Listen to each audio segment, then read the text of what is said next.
भगवान की गोद में हुई भक्त की मृत्यु। एक बेटी ने एक संत से आग्रह किया कि वह हमारे घर आकर उसके बीमार पिता से मिलें, प्रार्थना करें। बेटी ने यह भी बताया कि उसके बुजुर्ग पिता पलंग से भी उठ नहीं सकते। संत ने बेटी के आग्रह को स्वीकार किया।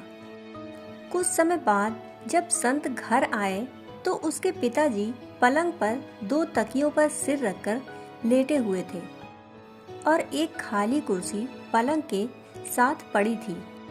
संत ने सोचा कि शायद मेरे आने की वजह से यह कुर्सी यहाँ पहले से ही रख दी गई हो। संत ने पूछा, मुझे लगता है कि आप मेरे ही आने की उम्मीद कर रहे थे। पिता, नहीं, आप कौन हैं? संत ने अपना परिचय दिया और फिर कहा, मुझे यह खाली कुर्सी देखकर लगा कि आपको मेरे आने का आभास था और आप मेरा ही इंतजार कर रहे थे। पिता, ओह, यह बात नहीं है। आपको अगर बुरा न लगे तो कृपया कमरे का दरवाजा बंद करेंगे क्या? संत को यह सुनकर थोड़ी हैरत हुई, फिर भी उन्होंने दरवाजा बंद कर दिया। पिता बोले, दरअसल इस खाली कुर्सी का राज मैंने आज तक किसी को भी नहीं बताया, यहाँ तक कि अपनी बेटी को भी नहीं। पूरी जिंदगी मैं यह जान नहीं सका कि प्रार्थना कैसे की जाती है। मंदिर जाता था, पुजारी के श्लोक सुनता था, वो तो सिर के ऊपर से गुजर जाते थे, कुछ भी पल्ले नहीं पड़ता। मैंने फिर प्रार्थना करना छोड़ दिया। परंतु 4 साल पहले मुझे मेरा एक दोस्त मिला। उसने मुझे बताया कि प्रार्थना कुछ नहीं, भगवान से सीधे संवाद का माध्यम होती है। उसी ने सलाह दी कि एक खाली कुर्सी अपने सामने रखो, फिर विश्वास करो कि वहाँ स्वयं भगवान ही विराजमान हैं। अब भगवान से ठीक वैसे ही बात करना शुरू करो जैसे कि अभी तुम मुझसे कर रहे हो। मैंने ऐसा ही करके देखा, मुझे बहुत अच्छा लगा। फिर तो मैं रोज 2-2 घंटे ऐसा करके देखने लगा, लेकिन यह ध्यान रखता था कि मेरी बेटी कभी मुझे ऐसा करते ना देख ले।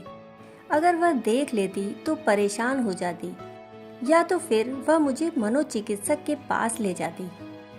यह सब सुनकर संत ने बुजुर्ग के लिए प्रार्थना की, सिर पर हाथ रखा और भगवान से बात करने के क्रम को जारी रखने के लिए कहा।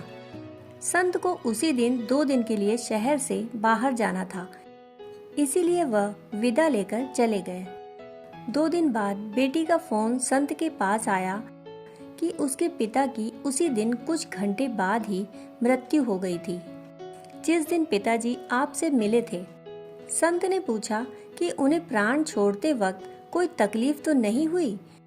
बेटी ने जवाब दिया, नहीं। जब मैं घर से काम पर जा रही थी तो उन्होंने मुझे बुलाया, मेरा माथा प्यार से चूमा। यह सब करते हुए उनके चेहरे पर ऐसी शांति थी जो मैंने पहले कभी नहीं देखी। जब मैं वापस आई तो वह हमेशा के लिए आंखें मूंद चुके थे। लेकिन मैंने एक अजीब सी चीज भी देखी। पिताजी ऐसी मुद्रा में थे जैसे कि खाली कुर्सी पर किसी की गोद में अपना सिर झुकाए हों। संत जी, वह क्या था? यह सुनकर संत की आंखों से अश्रु बह निकले। बड़ी मुश्किल से बोल पाए, काश मैं भी जब दुनिया से जाऊं तो ऐसे ही जाऊं। बेटी, तुम्हारे पिताजी की मृत्यु भगवान की गोद में हुई है। उनका संबंध सीधे भगवान से था।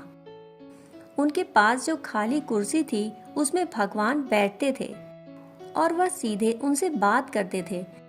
उनकी प्रार्थना में इतनी ताकत थी कि भगवान को उनके पास आना पड़ता था। आकर्षण शायद अनेकों के लिए हो सकता है, समर्पण किसी एक के लिए ही होता है। दोस्तों, कहानी अच्छी लगी हो तो लाइक और कमेंट करना ना भूलें। कहानी सुनने के लिए आपका बहुत बहुत आभार। मिलते हैं ऐसी ही कहानियों के साथ। तब तक के लिए धन्यवाद।